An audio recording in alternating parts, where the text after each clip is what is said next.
বাংলাদেশে যতগুলো budget friendly face wash আছে বেশিরভাগই স্কিনকে ড্রাই আউট করে ফেলে।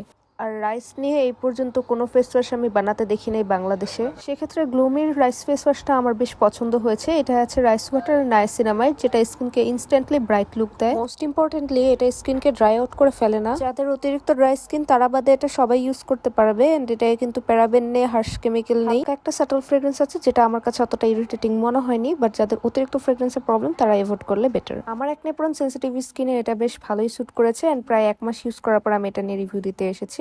আমি কিন্তু এটা রেগুলার বেসিসে ইউজ করি। যাদের অতিরিক্ত অয়েলি স্কিন তারা কিন্তু এটা ডেইলি ইউজ করতে পারবেন। আমার কম্বিনেশন স্কিন হয়, আমি এটা অন্যান্য ফেস ওয়াশের সাথে ইউজ করি। আর আরো ভালো লেগেছে যে অনিয়ন অয়েল আর আর্গান অয়েল দুইটা একসাথে হেয়ারের জন্য অনেক ভালোভাবে হেল্প করে।